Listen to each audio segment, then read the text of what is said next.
So the Reds go from sweeping 2 straight series to, well, the opposite, getting swept. Broom sweeps both ways. Richard Skinner joining me now to break it all down with the Reds. Skinny, I was feeling pretty good about the Reds there for a while. They seem to turn their things around. A little conflicted with how we should feel right now. Yeah, I think there's always overreaction to baseball on a week-to-week basis, probably a day-to-day basis, and we all do it. I'm guilty of it too. I think this series just showed San Diego is just that much better. They have better starting pitching, they have a better lineup, they have a better bullpen. And usually if those things converge at the right time, you're going to win series or sweep series. You know, there was a bunch of atom balls in this series the Reds hit and couldn't get things done. You know, back into the bullpen in game 1 of it. I mean, to battle back the way they did from down 2-0, take a 4-2 lead, then to lose by 2 runs. That's only happened one other time in the modern era of Major League Baseball history where a team led by 2 runs, trailed by 2 runs, won by 2 runs in one single inning. I can't imagine what the over-under was for that game. I'm going to guess it went over, and if you had the under, you were a little ticked off. So I'm not going to overreact to it. I thought you got a good start from Luis Castillo today. And there were a bunch of atom balls today, unfortunately. You should be able to at least win a game, especially as hot as they were. I'm going to kind of sit chilly with this and let's see what they do at Minnesota, which isn't very good, and then coming back home where they've been okay.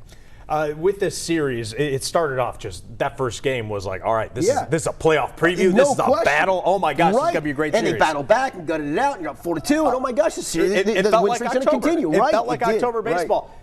The rest of the series wasn't that same way. Right. What do you think happened? I think it just is San Diego's that much better. You didn't get great starting pitching on Saturday night. Obviously, you did a little bit today in spurts from Castillo.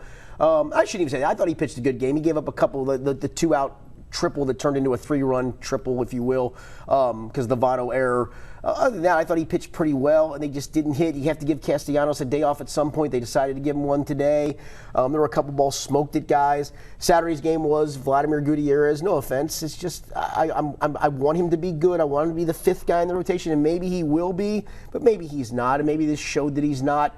So, it's just a better team that beat you, and it sucks to say that, but they just are better, especially when you don't have Sonny Gray at the moment, and Tyler Mahle didn't pitch in the series. You give me a series with Tyler Mahle, Luis Castillo the way he pitched today, and Sonny Gray, I'll take my chances against San Diego. Let's talk about those 2 rookie pitchers who had the unfortunate of their second, third starts. We're against this Padres lineup that makes a lot of money because they're really good. Tony Santillan and Vlad Gutierrez, they've had their ups during this time that they've been up with the majors. Where do you see them projecting the rest of the season and maybe forward? Yeah, Santillan's probably still a AAA guy and a guy that you can bring back up and go, okay, he can give us something. I don't know what the something is. It's not going to be Sonny Gray, Luis Castillo, Tyler Mahle.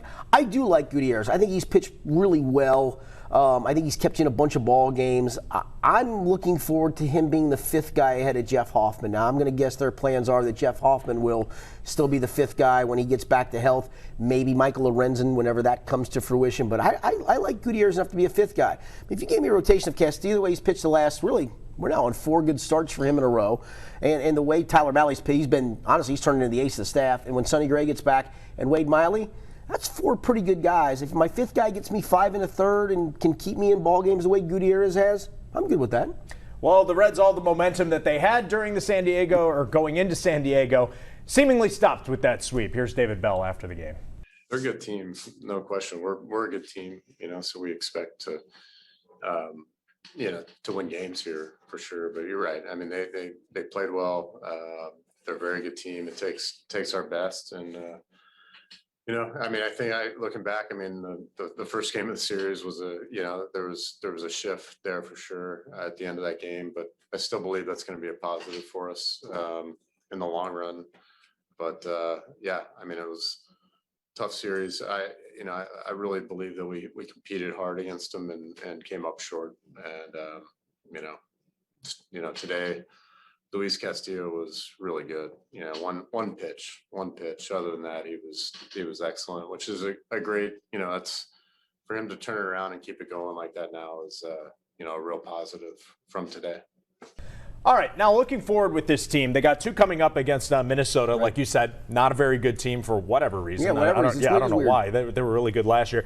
You got the 2 magic names that you mentioned, Tyler Mahle and Wade Miley going in this. How critical are these next 2 games, especially with the Braves coming, who are a very good team? you got to get some momentum back. Yeah, and I at the very least, it's a split, but hopefully you win those 2 games to get the momentum coming back home. You'll get Miley at the back end of that series with Atlanta as well. Philly comes in for that 1 game, the makeup game. So you have a chance to, again, have a good week. This past week, it's hard to lose sight of it. They were 3-4 when it felt like they were going to go, maybe 5-2 at worst.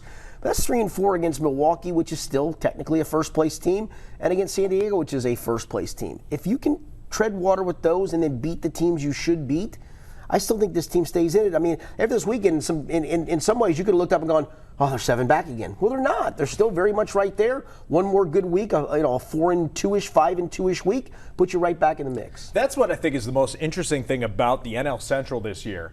Nobody seems to want it. No. Everybody's had the crown at some point, but nobody wants it. It felt like the Cardinals took 5 steps back in that Reds series, and then you look up and they sweep the Marlins, and they're right there now tied with the Reds. And it's, I think the team, the first 87 wins, and it might be 85, the first 87, in my opinion, wins this division. And that's still a lot for the Reds to do, but I think it's a lot for the rest of the teams in the division to do too. All right, looking forward, Mike Moustakas got the bad news today. 60 games on the, or 60 days on the injured list is what I'm trying to say. That's a big hit to the depth for a team that's had its fair share of injuries, especially on the pitching staff. How does this affect them going forward? Well, it gives Eugenio Suarez more time to continue to work out of whatever funk he continues to be in. It gives you a chance to. Kyle Farmer's hit the ball okay. He's not Mike Moustakas, for goodness sakes. I mean, Mike Moustakas, if he's healthy, is hitting 4th or 5th, or in a bad day against a good lefty, hitting 6th in this lineup. So that's hard to replace.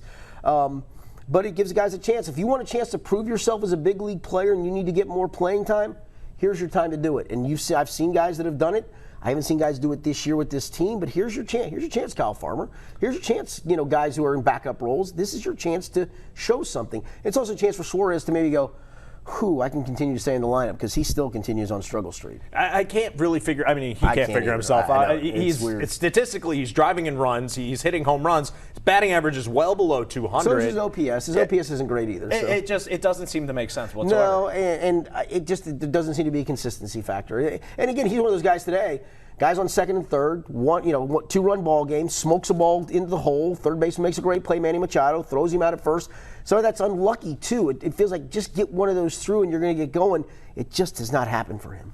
All right, I've watched more Louisville Bats baseball this last week or so than I ever have between Hunter Green and Mike Moustakas. I'm giving you as many pitches as you can.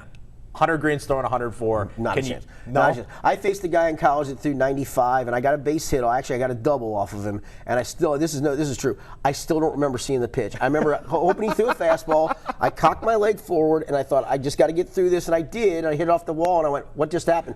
I can't imagine 100-mile-an-hour. I really and truly can't. I can't imagine that. And it's funny, and this will tell you how guys are. They barreled him up pretty good because they hit 4 solo homers off of him, and they also struck out 8 times in 4 innings. So it tells you that if you get a little movement on that fastball, he's going to be really hard to hit. Obviously, that sounds like the fastball was straight, but still at 100+ miles an hour, it's still really hard to hit. If you do hit it, though, fast coming in, fast going out. That was the funny thing about it, because that was the headline of Hunter Green's first start at AAA. Hit 104, had all these strikeouts.